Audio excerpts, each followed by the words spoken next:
মোদি বললেন, सबका ध्यान इस बजट में रखा गया। মমতা বললেন, This is absolutely valueless. Budget নিয়ে নতুন এই সংঘাতের আবহেই শনিবার রাজ্যে আসছেন প্রধানমন্ত্রী নরেন্দ্র মোদী। উত্তর 24 পরগনা ঠাকুরনগরে হবে তার জনসভা, যা ঘিরে গত কয়েকদিন ধরেই তৃণমূল ও বিজেপির মধ্যে কথার লড়াই চলছে। ঠাকুরনগর জুড়ে এখন শুধুই কাটআউট আর ব্যানারের লড়াই। একদিকে মোদী তো আরেকদিকে মমতা। প্রধানমন্ত্রী হিসেবে ঠাকুর বাড়িতে আসছেন, তো তার ছবি তো দিতেই হবে, এবং উনি এক রাজনৈতিক ব্যানারে এখানে আসছেন না। সর্বোপরি যে কথাটা, রাজনৈতিক ব্যানারে উনি আসছেন না, উনি অল ইন্ডিয়া মতুয়া মহাসংঘের একটি ধর্মীয় প্রোগ্রামে আসছেন। রাজনীতি হিসেবে তো একটা পাল্টা কাউন্টার না, যে দেশের প্রধানমন্ত্রী যে প্রতিশ্রুতি দিয়েছিল সেটা তার পূরণ করেনি। মাননীয় মুখ্যমন্ত্রীর যে উন্নয়ন, তার বার্তা প্রতিটা পশ্চিমবাংলার লোক শুধু নয়, সারা জায়গায় মোদিও কয়েকবার তাকে আজকে প্রাইজ করেছে। শুরু থেকেই শোনা যাচ্ছিল বড়মা বীণাপানি দেবীর সঙ্গে মোদী দেখা করবেন, কিন্তু মোদীর সভার আয়োজকদের অভিযোগ এগুলো নোংরা রাজনীতি চলছে। মোদিজি কি বড়মার সঙ্গে দেখা করবেন আমি জানি না, এটা সম্পূর্ণ মোদিজির নিজস্ব ব্যাপার।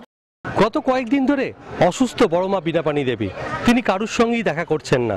তার ঘরের দরজা বন্ধ, দরজার বাইরে পাহারায় রয়েছেন সিভিক ভলান্টিয়াররা। এরই মধ্যেই আগামীকাল আসছেন প্রধানমন্ত্রী বড়মার সঙ্গে দেখা করতে পারেন কিনা তা নিয়ে শুরু হয়েছে জোর চাপানোতর। মা এমনি ঘর থেকে এমনি তো বাইরে বেরোচ্ছে না, শুয়েই থাকছে।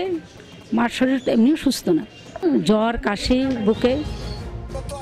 চাপানুতরের এখানেই শেষ নয়। শুক্রবার থেকে ঠাকুরনগরে মেলার মাঠে কীর্তনের পাশাপাশি চলছে নাগরিকত্ব বিল বিরোধী প্রচার। মোদির আগমনের আগে এদিন শক্তি প্রদর্শন করে জেলা তৃণমূল। ঠাকুরবাড়ি প্রাঙ্গণ থেকে বিরাট মিছিল বেরিয়ে গোটা এলাকা প্রদক্ষিণ করে।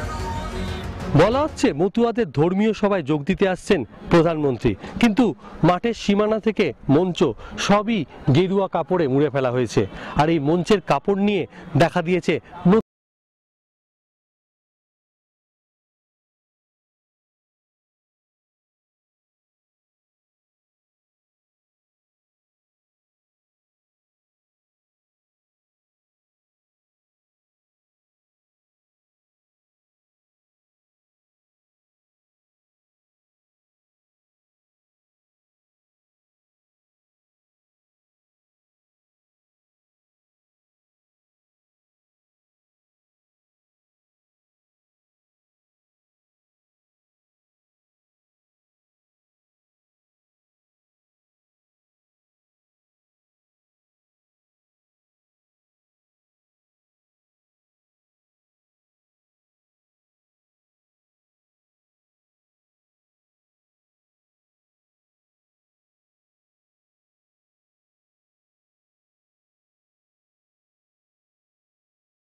সমীরণ পাল ও উজ্জ্বল মুখোপাধ্যায়, এবিপি আনন্দ।